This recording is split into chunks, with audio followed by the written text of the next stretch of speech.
Three start. Hello everyone. So today we will going to learn a new experiment of physics. So here you can see the topic of the experiment is to trace the path of rays through a glass prism. तो जैसे आप यहाँ पे देख सकते हैं कि हमें एक ग्लास प्रिज्म मिला हुआ है जिसका बेस क्या है, ट्रायंगुलर है।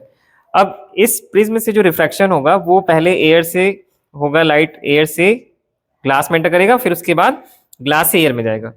तो सबसे पहला रिफ्लेक्शन हमें जो है, अगर हम इस प्रिज्म को हटाएं तो हमें यहाँ पे दिख रहा है कि ए बी वाले फेस पे होगा। उसके बाद ए बी के अंदर जो प्रिज्म है ग्लास, उससे लाइट पास होगा और उसके बाद डेंसर से रेयर में अगेन लाइट जो है एयर में एंटर करेगा। तो इन तीनों लाइट रेस को हमें बनाना है। तो सबसे पहले हम लोग क्या करेंगे कि एक एक्स वाई लाइन ड्रॉ करेंगे, और ये एक्स वाई लाइन ड्रॉ हमें ऐसे करना है कि हम पहले प्रिज्म को यहाँ पे रख के इस पेपर के हॉरिजॉन्टल प्लेन के या बेस के अलॉन्ग पैरेलल बीसी को ड्रॉ करेंगे। तो बीसी को मैंने इस तरह ड्रॉ किया कि ये पेपर के बेस के पैरेलल है। अब उसके बाद ये जो फेस ए बी है इसी के अलॉन्ग मैंने एक्स वाई को ड्रॉ किया है। ओके, अब एक्स वाई पे हम लोगों ने यहाँ ई वाले पॉइंट से एक नॉर्मल ड्रॉ किया जिसको मैंने नाम दिया है एन ई एंड एस। सो चूंकि ये नॉर्मल है तो इसलिए ये कितना एंगल बनाएगा, 90 डिग्री का एंगल। ओके, अब इस नॉर्मल के रेस्पेक्ट में हमें जो लाइट रे है वो किसी सर्टेन एंगल, मतलब हम 30 पे भी ले जा सकते हैं, 45 पे भी ले जा सकते हैं, 60 पे भी ले जा सकते हैं। सो मैंने यहाँ पर्टिकुलर एंगल ऑफ इंसिडेंस लिया है कितना, 60 डिग्री। अब इस 60 डिग्री के लाइन ड्रॉ करने के बाद हम लोग P1 और P2 पे दो पिन को इंसर्ट करेंगे। ओके, अब इस रे को मैंने नाम दे दिया KE। अब उसके बाद हम वापस से इस प्रिज्म को रखेंगे और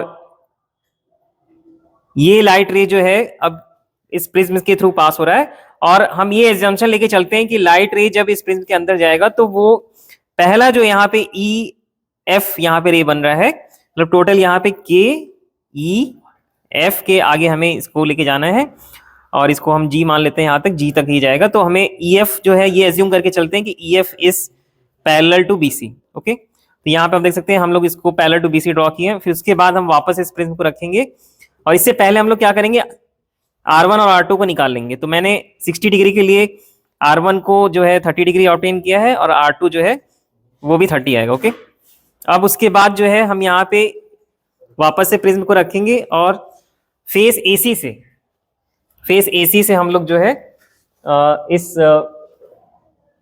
पिन को देखेंगे। ठीक है, तो जैसे आप देख सकते हैं कैमरे के थ्रू आप यहाँ पे फेस AC के थ्रू अगर हम प्रिज्म के पिन को देखें तो हमें यहाँ पे कुछ इस तरीके से आप देख सकते हैं कि हमें ये पिन जो है दिखाई दे रहा है।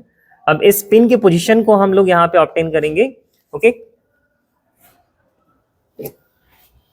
अब इस पिन के पोजीशन को हम लोग जो है P3 और P4 पे, जैसे मैंने यहाँ पे पहले से ही यहाँ पे पॉइंट आउट कर दिया, तो P3 P4 पे मुझे मिल रहा है यहाँ पे P1 और P2 का रिफ्रैक्शन। ओके, सो इस रे को मैंने यहाँ F से आगे ड्रॉ कर दिया जिसको मैंने G कह दिया है, और इसी को हम लोग कहेंगे इमर्जेंट रे। ओके, अब यहाँ पे हमें दो चीजें कैलकुलेट करनी है, एक तो एंगल ऑफ इमर्जेंस और दूसरा एंगल ऑफ डेविएशन। तो एंगल ऑफ इमर्जेंस ड्रॉ करने के लिए मैंने F वाले पॉइंट से एक परपेंडिकुलर फिर से ड्रॉ किया है और इसको नाम दे दिया है MF, और इसको कुछ भी M डैश बोल सकते हैं।